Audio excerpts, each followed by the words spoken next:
जैसे कार के पीछे कुत्ते दौड़ा करते हैं, आवारा कुत्ते खड़े रहते हैं सड़क किनारे, कोई गाड़ी आए उसके पीछे दौड़ते हैं, इस चौराहे से उस चौराहे तक गाड़ी निकल जाती है, फिर ये लोग रुक जाते हैं। जब इधर से कोई गाड़ी आएगी तो दौड़ाएंगे, तो ये केवल नरेंद्र मोदी के इंतजार में बैठे रहते हैं। उनके जाने से पहले वहां जुलूस वुलूस निकाल लेते, ट्रक रैली हो, स्कूटर रैली हो, मोटर रैली है, वो कुछ ही बड़ी गिनती, थोड़ा बहुत कम है, लेकिन उन्होंने निकाली थी और एक बड़ा अपमानजनक था। कनाडा यदि भारत को नहीं बुलाता तो ये मोदी का अपमान नहीं था, ये भारत का अपमान था। लेकिन ये जश्न मना रहे थे। उस मोदी ने कैसे ना था कि कनाडा ने कह दिया कि भारत दुनिया का सबसे बड़ा आर्थिक तंत्र में से है। वो अपनी औकात में आ गया और उसके बाद प्रधानमंत्री मोदी गए तो कनाडा की सरकार में क्या परिवर्तन है। तो ये खेल बड़े लंबे होते हैं और बड़े अंडर द कारपेट होते हैं। और कमाल की बात देखिए ये कि इस दौर में मैं देख रहा हूं कि दो चार चिरकुट टाइप के पत्रकार भी सवाल उठा रहे हैं कि मोदी को कूटनीति नहीं आती, अमेरिका ने फंसा दिया मोदी को। अमेरिका जो है अमेरिका पाकिस्तान को के एक सेना प्रमुख से मोदी की तुलना कर रहा है। अब कौन किसकी क्या तुलना कर रहा है, इसके क्या मायने हैं, लेकिन दुनिया में भारत का डंका कैसे बज रहा है।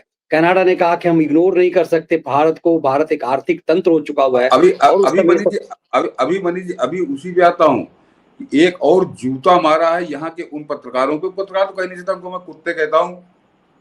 मैंने कल मैंने तुलना की थी, बिल्कुल एकदम सटीक तुलना की थी कि जैसे कार के पीछे कुत्ते दौड़ा करते हैं, आवारा कुत्ते खड़े रहते हैं सड़क किनारे, कोई गाड़ी आए उसके पीछे दौड़ते हैं, इस चौराहे से उस चौराहे तक गाड़ी निकल जाती है, फिर ये लोग रुक जाते हैं कि अब इधर से कोई गाड़ी आएगी तो दौड़ाएंगे। तो ये केवल नरेंद्र मोदी के इंतजार में बैठे रहते हैं कि नरेंद्र मोदी कुछ भी करें, और ये कुत्तों की तरह भौंकना शुरू करते हैं। मोदी जब आगे निकल जाते हैं तो फिर इंतजार करते हैं कि दोबारा मौका आएगा तो फिर भौंकेंगे।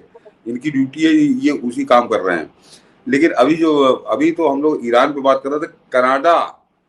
कनाडा ने एक बड़ी सी बड़ा महत्वपूर्ण निर्णय आज लिया है, वो भी चर्चा में है कि कनाडा ने वहाँ जो खालिस्तानी गुंडे वहाँ फल फूल रहे थे, और जो इससे पहले वाला था ट्रूडो, जो इस तरह से उनको अपना दोस्त बना के अपने घर में रखे हुए था, उनको जमकर जुटियाया है आज कनाडा के प्रधानमंत्री ने। और कब जुटियाया है?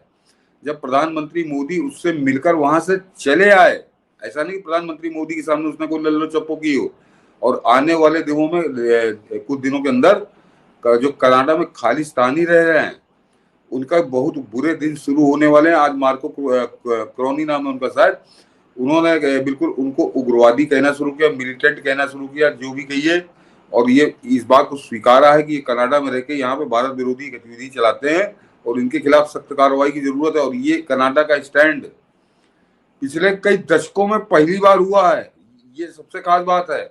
ये प्रधानमंत्री मोदी की गजब का मास्टर स्ट्रोक है कूटनीति का, जो जिसको यहाँ कहते हैं कि मोदी को कूटनीति नहीं आती। और क्या मतलब वहां गड़ासा लेके खड़े हो जाएंगे क्या मोदी?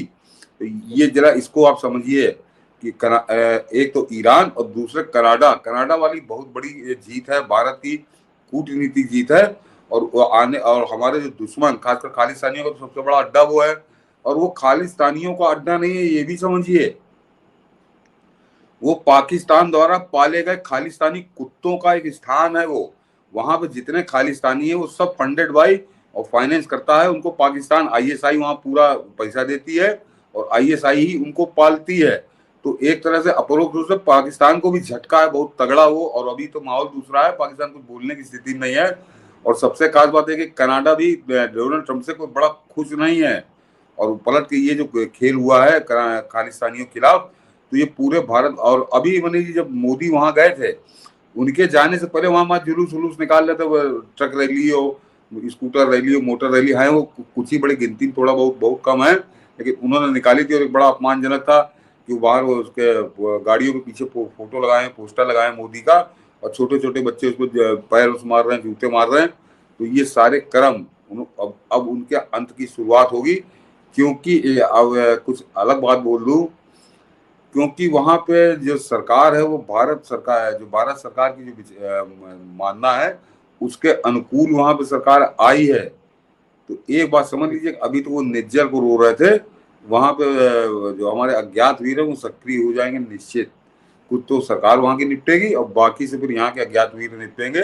और आने वाले दिनों में हम लोग को देखने को मिलेगा। और उसका जो सबसे बड़ा सदमा, सबसे बड़ी चोट अगर किसी को पहुंचेगी तो वो पाकिस्तान में बैठे आईएसआई के आकाओं को पहुंचेगी। क्योंकि ये खालिस्तान उन्हीं का पैदा किया हुआ तो नहीं है। पैदा तो यहाँ पे कांग्रेस ने किया था, संजय गांधी, कमलनाथ, इन लोगों ने मिलकर पैदा किया था भिंडरा वाले को। और लेकिन उसके बाद जियाउल हक ने उसको गोद लिया और उसके बाद से मतलब पिछले 40-45 साल से उस खालिस्तानी से बल्ले से वहां पर पाकिस्तान अपनी इनिंग खेला कनाडा के सहारे। वो उसको एक बड़ा झटका लगा है आज वाले घटनाक्रम से। बिल्कुल। और सोचिए, मतलब यहाँ भारतद्रोही ये मजाक उड़ा रहे थे कि प्रधानमंत्री मोदी सूट तैयार करके बैठे हुए थे, 2-4 सेट सूट तैयार करके बैठे थे कनाडा जाने के लिए, आमंत्रण नहीं मिला, भोजन नहीं मिलेगा उन्हें। सोचिए इस स्तर पर थे। देखिए एक अपने व्यूअर्स लिख रहे हैं, अब मैंने सतीश जी, आज कनाडा के प्रधानमंत्री ने स्पष्ट किया पिछले 45 वर्षों से भारत की संप्रभुता को हमने कोई महत्व नहीं दिया, इसका हमें खेद है। ये कितनी बड़ी बात है, ये कितनी बड़ी बात है। मैंने इसलिए दशकों से चल रहा था, दशकों से। यानी जिस समय वो मनीष जी कनिष्क एयरलाइंस कनिष्क विमान था भारतीय एयरलाइंस का, जिसमें 334 लोग मर गए थे, तब ये ट्रूडो का बाप था प्रधानमंत्री। उसने कैसे दंगा डाला वो एक अलग कहानी, उसको पूरा एपिसोड हम लोग का हो जाएगा। तो तब से भारत विरोधी और खालिस्तानियों के गलबहियां कर रहा था कनाडा, और ये एक बड़ा चेंज आया। अब देखिए उन्होंने लिखी दिया 45 साल, मैंने दशकों कहा था, 45 साल बाद कनाडा के चेंज आया है। तो ये ऐसे ही आ गया। मैं यहाँ के जो कुत्ते हैं उनसे मैं पूछना चाहता हूँ कि ये 45 साल बाद कनाडा में जो परिवर्तन आया और बिल्कुल यू टर्न है, ये कैसे आया, क्यों आया, किसकी वजह से आया? इन कुत्तों की वजह से आया या उस अधेड़ की वजह से आया जिसके तलुए चाटा करते हैं, जिसके जूठन चाटा करते हैं? ये इनको जरा जवाब देना चाहिए। बिल्कुल, सब समझ में आएगा कि किस तरह से भारत के खिलाफ षड्यंत्र, भारत का पासपोर्ट लेकर के, भारत के आधार कार्ड से सुविधाएं लेकर के यहाँ मौजूद शराबी गैंग इस षड्यंत्र में किस तरह मजाक उड़ा रहे थे। कनाडा यदि भारत को नहीं बुलाता तो यह मोदी का अपमान नहीं था, यह भारत का अपमान था, लेकिन ये जश्न मना रहे थे। उस मोदी ने कैसे नाथा कि कनाडा ने कह दिया कि भारत दुनिया का सबसे बड़ा आर्थिक तंत्र में से है, उसे इग्नोर नहीं किया सकता। और उसके बाद जो अपने खालिस्तानी गुंडों पर कहते हैं ना खून के आंसू रुलाने पर कनाडा ने मजबूर कर दिया।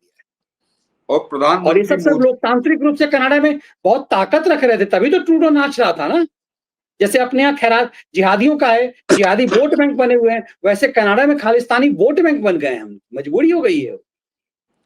और मनीष जी मैं बता दूं, प्रधानमंत्री मोदी कूटनीतिक सूझबूझ कि प्रधानमंत्री मोदी का ये दौरा जो कनाडा का था, ये 10 साल बाद था। 10 साल बाद, तो 11 साल तो उनको प्रधानमंत्री बने हुए हैं।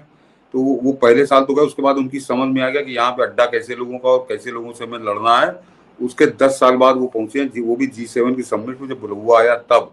लेकिन वो प्रधानमंत्री मोदी में कूटनीतिक सूझबूझ की बात कर रहा था, तो उनका ये सब यहाँ बड़ा तड़पते हैं, कांग्रेसियों को तो बड़ा कलेजा फटता है कि प्रधानमंत्री मोदी विदेशी दौरे बहुत करते। प्रधानमंत्री मोदी कितना सूझबूझ और कितने सोच समझ के दौरे करते हैं कि 10 साल वो कनाडा नहीं गए, और जब वो गए कनाडा तो परिणाम आपके सामने है। तो ऐसा नहीं कि अचानक हो गया, ये भी दर्शक समझें, ये अचानक नहीं हो गया। वो जो जसमीत सिंह है, जसजीत सिंह कौन है, जो कनाडा का वहाँ खालिस्तानियों का गुरु है, एक तरह से पूरा वही ठेकेदार था, उसकी बड़ी बुरी दुर्गत हुई। अभी कुछ महीने पहले जो चुनाव हुआ है कनाडा का, वो अपनी औकात में आ गया। और उसके बाद प्रधानमंत्री मोदी गए तो कनाडा की सरकार में क्या परिवर्तन है। तो ये खेल बड़े लंबे होते हैं और बड़े अंडर द कारपेट होते हैं, जो ना हम लोग जानते हैं ना उसके कोई जिक्र भी कर सकते हैं। लेकिन ये ऐसा नहीं कि प्रधानमंत्री मोदी अचानक चले गए, तो 10 साल बाद जाने का कारण था, और वो कारण अब हम लोग की समझ में आ रहा है, उसके परिणाम सामने हैं। और खालिस्तानियों अब अपनी खैर मनाए, और खासकर ISI के जो वहाँ एजेंट बैठे हैं उनके लिए बड़ा झटका है कनाडा सरकार का ये रुख, और हमारे यहाँ जो कुत्ते भौंकते हैं उनके लिए। बिल्कुल, और उन कुत्तों ने तो हद ही कर दिया था। को तस्वीरें जब खालिस्तानी गुंडे वहां प्रधानमंत्री मोदी के तस्वीरों पर जूते मारते हुए उसे कूचते हुए दिखा रहे थे, तो यहाँ पर यूट्यूबर्स को मैं देख रहा था, वो जो 250-300 किलो के जो गेंडे हैं कुछ, वो सब उत्पात मचे। पंजाब से लेकर चारों तरफ 2-4 गेंडे हैं जो इस चापलूसी में उस तस्वीर को देख करके कि मोदी का इस कदर अपमान हो रहा है।